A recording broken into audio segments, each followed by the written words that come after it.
Welcome to Shorty Supercoach and welcome to my latest video that I'm doing for Supercoach Talk as well. So if you're watching this one on my channel, get over to their website, check it out, plenty of content, and vice versa. If you're seeing this on Supercoach Talk, feel free to check out Shorty Supercoach over on my YouTube channel. Now today, I'm going to talk about some mid prices. Now, so many times we've had mid prices, selected them, and it's gone so wrong. You got to be careful. Blokes that are priced, sort of just above that rookie price or the top end rookie price, so sort of 200k to 450 is kind of what we're talking. So many times have we gone down a pretty dangerous path with the mid pricer because it's tough to get them right.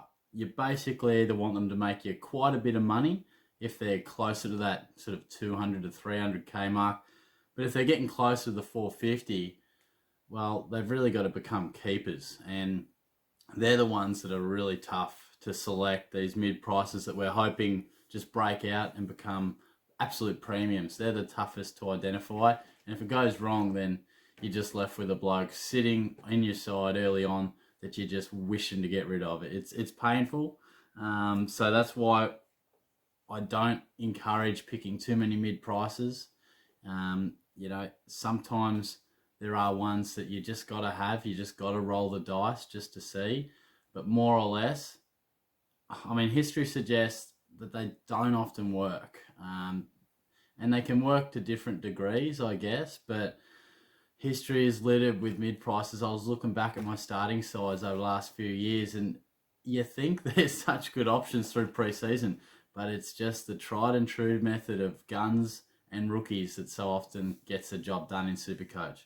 That's enough preamble. Let's take a look. I'm going to go through the each line, and I know there's a few in the midfield, there's a few in the forward line actually, but I'm just going to go through and not delve super deep, but hopefully these are a few guys that you can either put on your radar or some guys that are already on your radar and you're just wondering, I wonder what a few people are thinking about this. So we'll start the back line, and first off, Wayne Miller, priced at 312k, move into the midfield this year has been discussed, at least at the moment. He's training with the mid group, and doesn't that just perk our ears right up when you hear a bloke who's so talented go into a midfield group that needs that sort of stuff, that speed, evasive ability. So I must admit, I'm all about him at the moment. I think if he continues to train there, and look, if he just continues to train, if he's fit, he always scores pretty well when he plays, even as a defender.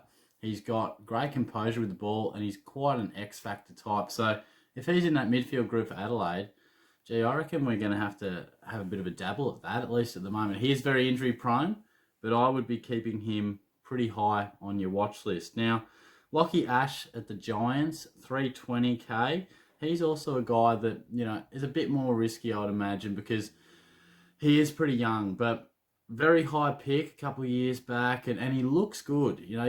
His numbers, they won't say anything amazing, and, you're not going to see too much when you're looking at the stats, but you can see it. You can see it in the youngster that I reckon he's going to be a pretty good player.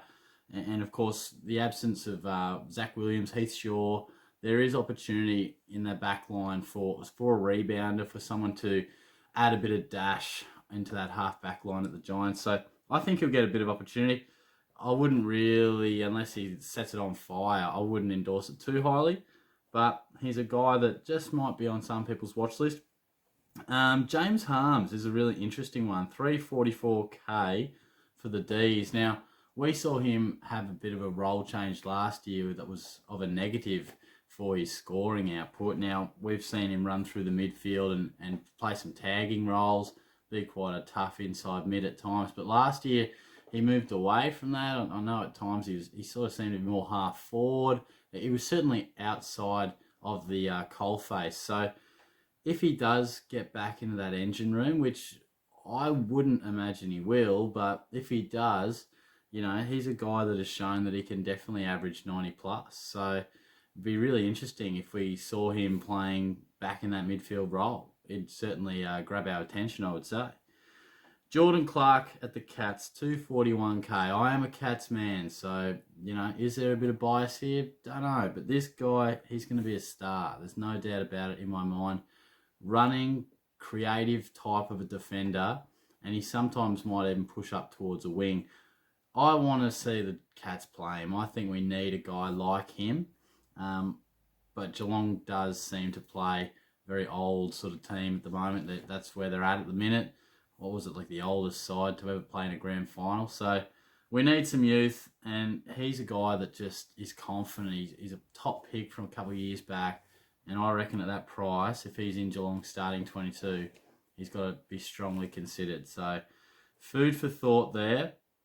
Of those guys, probably Miller is definitely the one that I'd be looking at closest, but just keep him on your radar.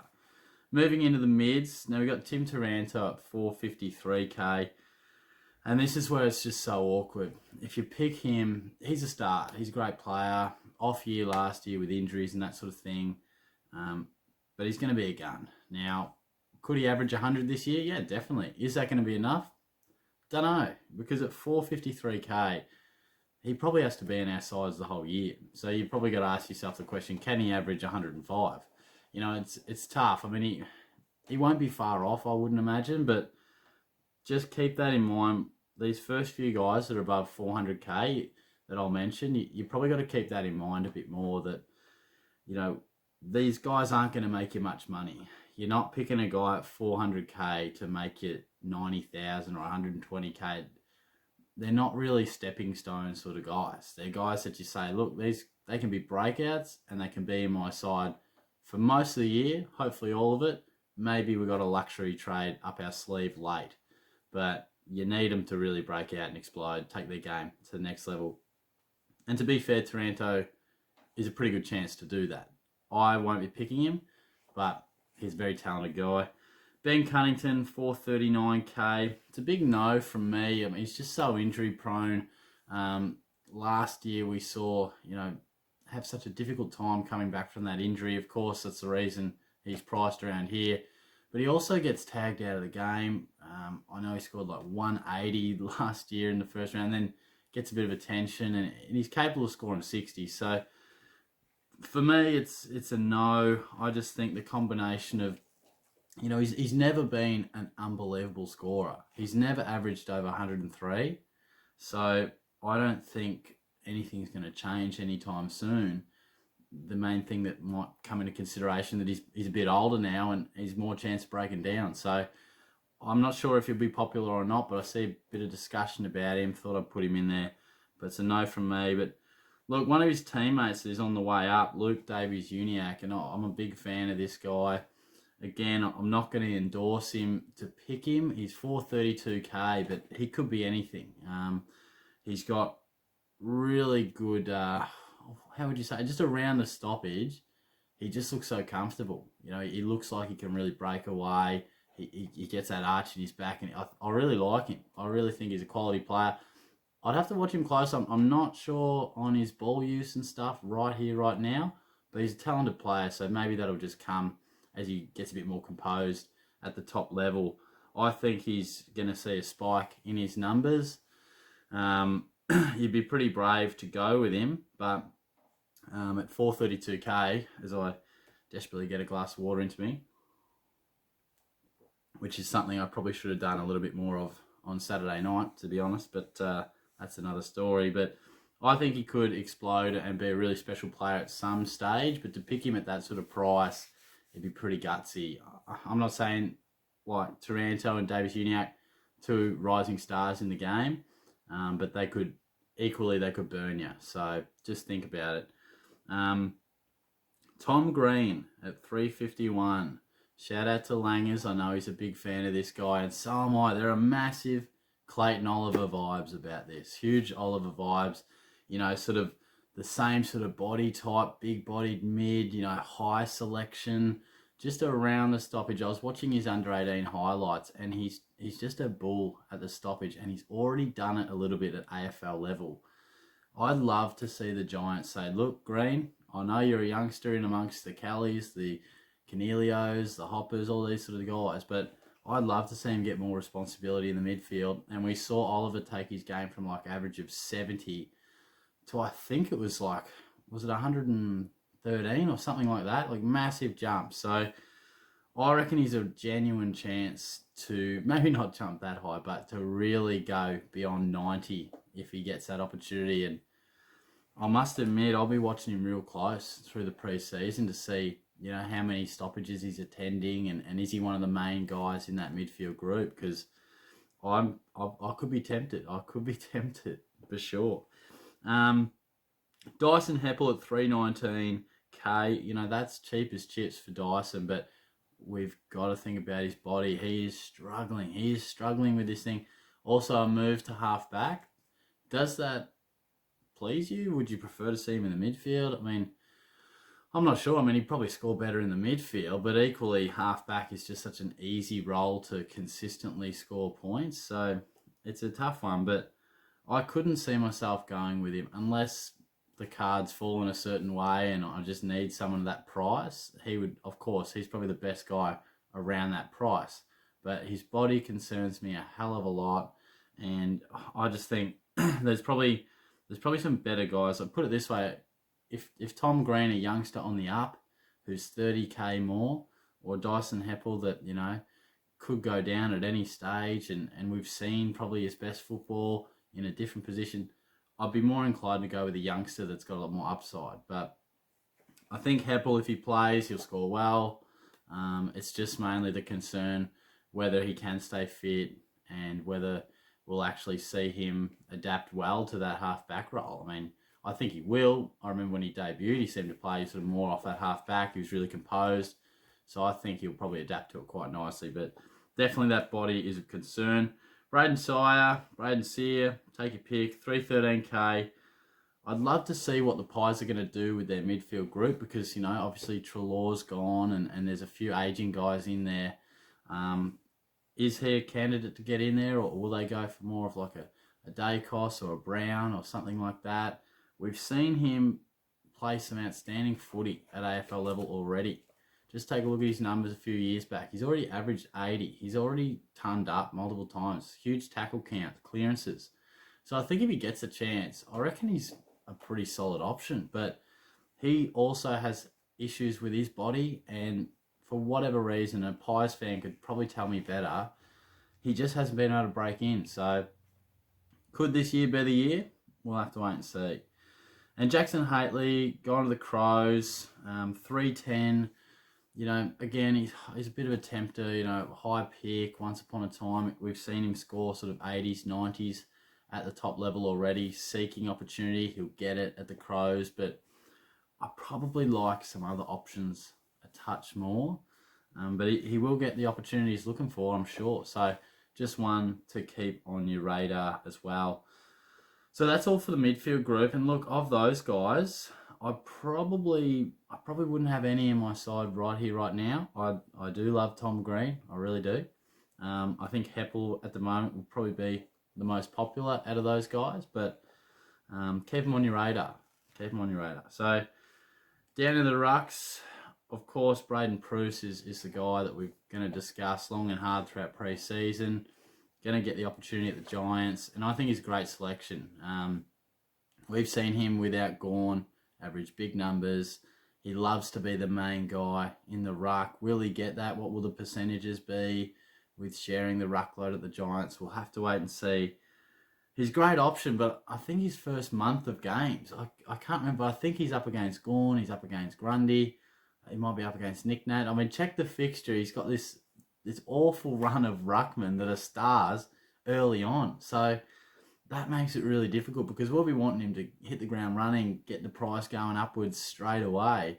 And he might just have some really difficult opponents that, that you would just struggle against. It's understandable. So really interesting. But at the moment, I like the look of him. I really do. And I think a lot of people will. Oscar McInerney at 443k. We're starting to get a bit up there now, in terms of price. But I just want to put him out there because if you're wondering, I don't want to go like Preuss or Steph Martin, who I'll mention in a minute. I want someone that's like a stepping stone that can still, I believe, score me 100 each week, but he's not going to be a keeper. I think McInerney could be a guy. He's going to relish the role without Steph Martin.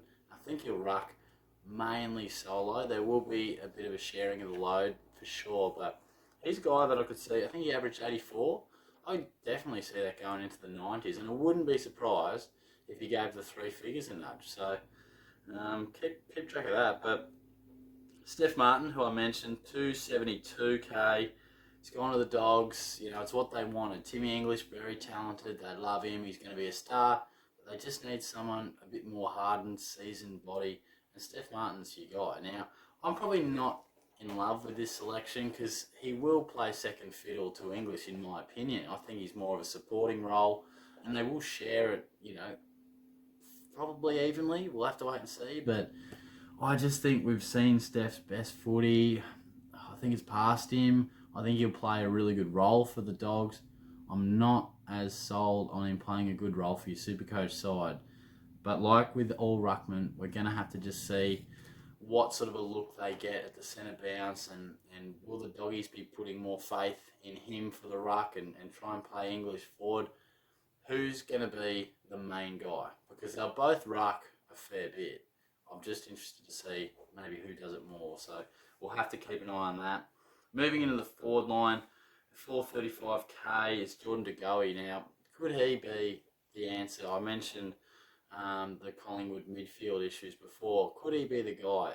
I think he's the sort of fella that we just scroll past and we go, nah, too inconsistent. He's X factor. He could score 150, he could score 50.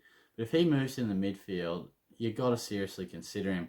I'm not sure if he's going to. They might just always think he's the sort of guy that they love his hustle and bustle in the forward line and that dynamic element that he brings. But he can play midfield. I wouldn't be surprised if they throw him in there a little bit more. So if we see that trigger pulled, you're going to be tempting. He will be tempting. Tommy Phillips, 402k. He's gone to the Hawks, you know, a former Pie. We've seen him average really good numbers. Loves the wing role, can rack up numbers, but I'm probably not in love with it either. I don't know. I need to see a bit more. He probably needs to convince me. I know we've seen him do it well previously, but I don't know. I mean, the new club, there's going to be opportunity. You know, Scully has taken a bit of time away. Isaac Smith has left the club. You know, it won't be an issue with him being in the game and best 22, but I think the Hawks will really struggle this year, and he's an outside player, and I think he played some really good footy when the Pies were going well, but he's going to be an outside winger in probably a bottom four side. So what sort of an effect will that have? You know, it's something to consider. But he'd probably need to convince me rather than, you know, someone I pick and have a bit of faith in. Connor Rosie, 377k. Again, like a bit like De Goey, you know, we look at these guys and they are game breakers. They can do anything on their day, but equally they could have you pulling your hair out when they score 36. But if he, like De Goey, moves into the midfield, half a chance, you know. Fantasia comes to the club. Robbie Gray is your forward now. You know, is there an opportunity for the likes of Rosie to go into the midfield a little bit more? I think he's definitely going to play a bit of forward still, but keep an eye on it. Keep an eye on it because he's a very talented guy. We saw him have some big scores early on last year. It might have even been the first game. I think it was over 100 easily, and he had a lot of clearances in there too. So certainly a guy that if he gets that chance, he's very, very talented player. Jai Caldwell, now he's gone to the Bombers, 348k. You know, former, I think he's pick 11. So again, he's gone for opportunity. He's gone searching for it. He's going to have to be a chance, but you know, sort of like Haitley who's gone to the Crows, probably going to get more opportunity. Caldwell, you know, there's still, well, I was going to include Heppel, but he looks like he's half back now. But there's still McGrath in there, Shield, Merritt. Who else would you have in there? You've probably got Parrish, if I didn't mention him, and a couple other types as well. So Devon Smith rolls through there, Langford also. I think he'll get plenty of opportunity if he has a good pre-season, but I don't think we'll start with him. I think he's probably just a guy that will see, you know, a solid increase in his numbers, but could be a star for the future. I just don't think the time's now, and he's at a really awkward price. Like he's not cheap as chips, and he's, you know, 350. You know, probably not for me. 344k sees Will Brodie nicely priced. Now, Gold Coast Sun, former high selection, big-bodied mid. We've seen him do it at AFL level, but he's been cruelled by injury. watch his preseason. He was already, I think he won the time trial, or really impressed. Don't always read too much into the time trial, but this guy can play, and if he gets his body right in the forward line, he'll be an inside mid. Again, can he break into the Suns side? Because they're starting to build a good core of youngsters in there, and particularly through the middle. So, gonna have to wait and see, because this is a guy that Suns people would have thought would be taking them to the next level already. Hasn't worked for him so far, but if he gets a chance, gets his body right, he is high on my watch list. Inside mid, loves a contested pill, points galore. If he gets a chance in that engine room, definitely have a look. Now, Lance Franklin, 312k. I haven't seen him around there for some time, have we? Certainly not much throughout the absolute peak of his powers. He was always above 500k, but I wouldn't go near him. I wouldn't go near him. Buddy, you've been fantastic for us, mate. He was one of my favourites back in the day.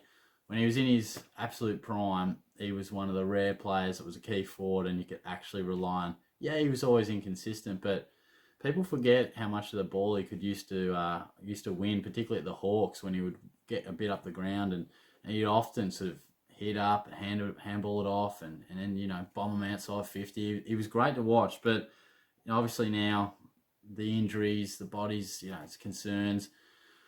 Oh geez, there'll be people who go, nah, he can find it again, and he will. He'll have days where he dominates, but I think we're going to see more days where he gets shut down, or he just doesn't get the same sort of delivery, or he just has a day where he's just not feeling at his best because he's older now. He might even get managed at times. There's too much going on with Lance Franklin for us to select him, I think. So, I would have thought Buddy Franklin, full preseason, 312k, gee, look out. But I think there's too much going on, and it'll be a roller coaster of a ride if you pick him. But finally, Jack Ziebell, 257, really got to consider, I think. And I saw they were talking about him being played off halfback as well, which, oh no, I understand the Dyson Heppell one, but isn't Ziebell just an inside mid? He's not even that nice at a kick. He can butcher the ball. So I thought you needed good ball users off halfback, but maybe that's why I'm sitting here and not in the coach's box. But look, maybe he'll be a bit of a general, try and be like a Luke Hodge down there and just sort of be a leader and not necessarily rack up 30 touches, but just sort of lead that defence, and I'm sure he'll rack up touches just naturally because he's a smart footballer. But I'd be a little more excited if they were saying, hey, get him back in the midfield. But then again, you've got Luke Davis-Uniacke, you've got Jai Simpkin in there, you've got a lot of youngsters coming through. Don't get me started on Jai Simpkin. I'll have a video about him soon. I'm very excited about him. But Ziebell at 257, it's so cheap. I think we've got to have a serious look at him. If he's fit, if he's playing, he's averaged 85 plus a number of times, into the 90s as well. Yes, it's a change in role, but half back or midfield at that price, he'll score. I think we've got to pick him if he's fit. So definitely have him high on your radar. But that's a wrap. That's a lot of names. There's a lot of mid prices. And I'll tell you what, we probably only picked 3 or 4 of them, I reckon. So there's a lot of names. That's why it's tough. A lot of guys jump out and they could be it. But picking it and narrowing it down as to which ones actually are successful, that's the tough bit. But there's a few guys that I really like in there. And hopefully there's a few guys that I've put on your radar as well. And at least offered an opinion on maybe someone you've been thinking about. So thanks for joining me. It's a bit of a longer video, so if you stuck all the way through to the end, I appreciate that. Get along to Supercoach Talk, doing some great stuff there. The boys, it's the first year I've been involved and, really organised. They know what they're doing. They know what they're talking about. So there's plenty of content coming your way from that site, which is fantastic. And I'm pumped to be able to contribute to it as well. And as for my channel, I've been doing it for a few years now. You know what you're going to get. Plenty of content. I'm going to have a bit more opportunity. It's been real busy. I've sort of been changing jobs and that sort of thing, but I'll have a bit more of a chance to regularly produce content. So I'm looking forward to that. So stick around. I'll talk to you guys soon. Thanks for joining me. Cheers.